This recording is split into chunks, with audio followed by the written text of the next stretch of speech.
Boa noite, a paz do Senhor Jesus. Meu nome é João Santos Damasceno. Neste momento irei apresentar o meu sermão, que está baseado em Mateus, capítulo 5, versículo 3, que diz assim: Felizes são os humildes, porque o reino dos céus é dado a eles. Então, a partir desse texto, eu quero trazer um tema que é: Jesus nos dá uma nova identidade em seu reino. Espelho, espelho meu, existe alguém mais belo ou bela do que eu? Quem nunca, quando criança, ouviu o conto da Branca de Neve e os 7 anões? O espelho mágico é propriedade da Rainha Mar e foi retratado em diferentes versões como um espelho de mão ou um espelho na parede. Todas as manhãs, a Rainha do Mal fazia a pergunta ao espelho mágico: Espelho, espelho em minha mão, quem é a mais bela da terra? O espelho sempre responde: Minha rainha, você é a mais bela da terra. A rainha sempre fica satisfeita com isso, porque o espelho mágico nunca mente. Mas, quando Branca de Neve chega aos 7 anos de idade, ela se torna tão bonita como o dia inteiro, e ainda mais bonita do que a rainha. E quando a rainha pede o seu espelho, ele responde: Minha rainha, você é a mais bela aqui. É verdade, mas Branca de Neve é 1000 vezes mais amável, mais justa e bonita do que você.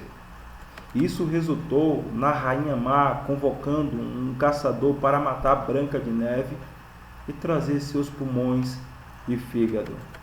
A inveja e o ódio dominaram a rainha, a ponto de tentar matar a Branca de Neve por várias vezes. Esse conto parece ser uma simples fábula para criancinhas.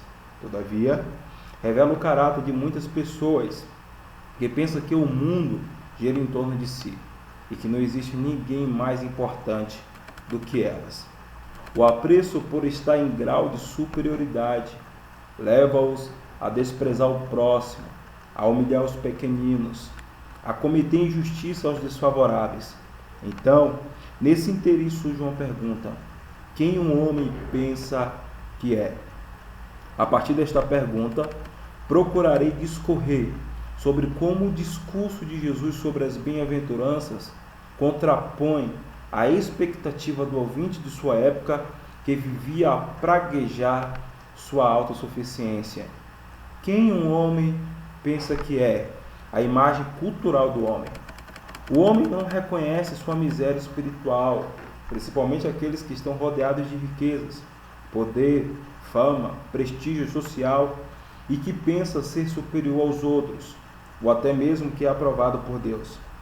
Era assim que pensava o grego e também o judeu do primeiro século, que possui bens, ser afortunado, cheio de heranças, participar da mais alta classe social dava a eles a sensação de cogitar que tudo que tinham era sinal de bênção divina, aprovação de Deus e livramento das calamidades.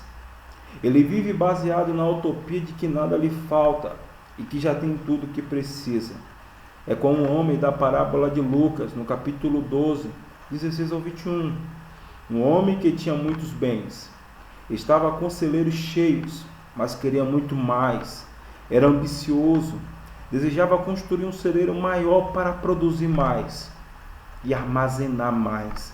Mas Deus lhe disse: Louco, esta noite te pedirão a tua alma, e o que tens preparado? Para quem será? Observe que o homem rico é extremamente orgulhoso, não reparte seus bens com os pobres, se acha o dono do mundo, não se compadece dos que choram, vive a oprimir e maltratar os mais fracos, tem prazer na injustiça e nas balanças enganosas. Não há misericórdia em seus atos, e lhe falta no coração pureza e paz.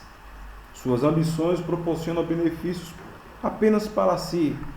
Em todo o Novo Testamento, Jesus faz declaração ou narra histórias que expõe o verdadeiro coração do homem em trevas. Sabendo disso, a pergunta que atravessa o tempo é: quem você pensa que é? A imagem geral do homem. Será que o homem moderno é diferente do homem do primeiro século? Será que o homem moderno é capaz de declarar a sua insuficiência e miséria diante de Deus? Alguns tendem a pensar que são seres mais evoluídos e que não pensam como os primitivos, como se estes fossem uma raça inferior. O homem é orgulhoso e arrogante, não importa em qual tempo ele esteja. Esta é a realidade do homem atual. O capítulo 6 de Mateus descreve muito bem um homem contemporâneo, aquele que faz obras de caridade para ser visto pelos homens, mantém uma vida religiosa para ser apreciada pela sociedade. São ávidos a buscar riquezas, bens materiais e prestígio. A identidade desses homens está baseada naquilo que ele constrói de si mesmo: vestir bem, comer bem, ter uma boa casa, não para o bem-estar, não para a glória de Deus, mas para divulgar nas redes sociais e inchar o seu ego com os milhares de likes. Percebeu que a sociedade sempre está em busca de um novo visual? Viu como os famosos estão sempre mudando de casa, carro, cônjuge e aparência? Você deve lembrar do Michael Jackson, o astro do pop, que nunca estava satisfeito consigo mesmo. Talvez neste momento você está diante do espelho, notificando todos os seus defeitos, insatisfeita com a cor da sua pele, com os cabelos que tem, até mesmo com a casa que tem, ou com o marido e os filhos. Alguém agora está com a cara no celular, publicando as melhores imagens, mas interiormente é uma pessoa infeliz. Existem pessoas pobres e ricas que são tão orgulhosas que preferem ter uma vida dupla do que se mostrar verdadeiramente quem é. Você precisa tomar uma tendência na vida. Você precisa reconhecer sua carência, insuficiência e miséria e buscar uma nova identidade em Cristo Jesus. Essa nova identidade é imputada somente àqueles que reconhecem sua própria miséria. Então surge mais uma pergunta: o que Jesus pensa dos discípulos? Uma imagem contracultural. Bem-aventurados são os humildes de espírito, porque deles é o reino dos céus. Esse é o momento para você se espantar diante dessa declaração, porque ela é, na mente dos ouvintes, um contraste radical daquilo que é ensinado pelos rabinos da sua época e do pensamento popular. Jesus quebra o tabu e mostra como funciona a mecânica do reino de Deus. Jesus está declarando que, independentemente da posição e circunstâncias que estejam passando, o discípulo é feliz. O discurso de Jesus foge do padrão, pois trata-se de uma vida elevadíssima, que somente aqueles que sabem de sua impotência são chamados para viver. Não é à toa que Jesus, ensinando no monte, faz um paralelo interessante com Moisés no Sinai. Deus agraciando um povo com uma nova identidade ao sair do Egito. Jesus faz o mesmo no monte. Ele é o Deus encarnado que faz nova todas as coisas. Então, o que é que Jesus pensa de nós? Um novo homem, uma nova imagem. O novo homem é alguém que foi admitido no reino de Deus e que recebe uma nova imagem que condiz com as características do reino. Por isso, a declaração bem-aventurada de Jesus tem conotações espirituais eternas, que abrange o agora e o depois. Trata-se de uma realidade presente e futura.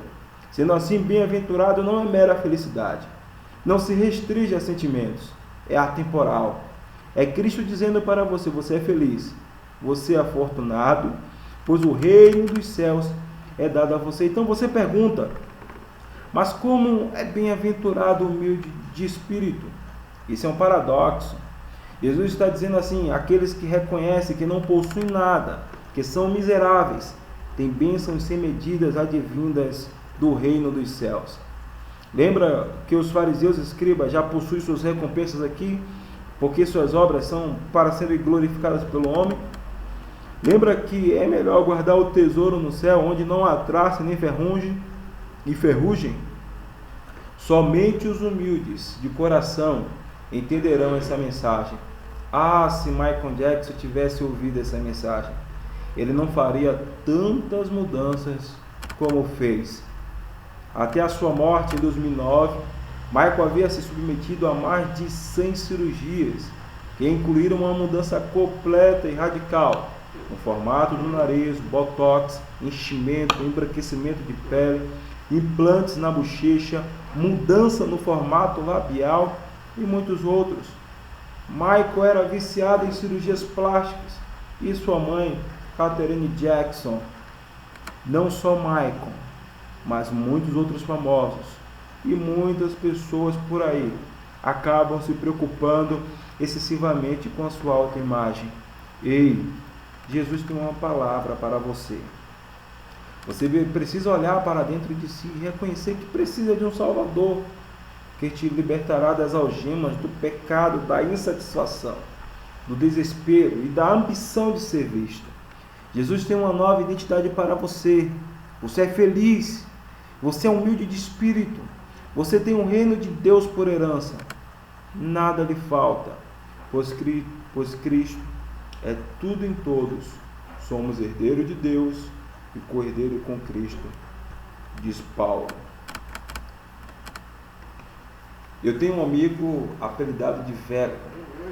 Ele é da Bolívia, está no Brasil fazendo teologia em um seminário de São Paulo. Todavia, Veco precisa ir regularmente ao posto da Polícia Federal, a princípio para obter uma identidade, para circular no Brasil. E todo semestre precisa atualizar seu visto. No entanto, Veco não conseguiu tirar seus documentos e anda pelo estado de São Paulo sem um documento de identificação. Ele não pode fazer absolutamente nada, comprar, fazer viagens, e não poderá utilizar os serviços públicos do governo. Sem identificação, ele é vetado de fazer muitas coisas. Um homem sem identidade é um homem sem cultura, um Zé Ninguém. É um homem sem direitos e deveres, é um anônimo desconhecido. A identidade é algo importante e todos precisam ter uma. O reino dos céus não é diferente. Todos os homens que recebem a Cristo passam a ter uma nova identidade. Novo homem, nova imagem, nova identidade. A bem-aventurança, que é a riqueza espiritual dos céus, dada ao novo homem que segue a Jesus. Por isso, não andeis ansiosos pelo que haver de comer, beber ou vestir. Imagem. Nem Salomão, em toda a sua glória, se vestiu. Imagem. Ele veste, imagem, os lírios do campo. Busque satisfação, alegria e prazer em Deus. Olhe para si mesmo como um filho amado de Deus. Ser bem-aventurado é parecer com Deus, refletir o seu caráter, é ser sal e luz para o mundo, é ser perfeito como o Pai Celestial é. Obrigado.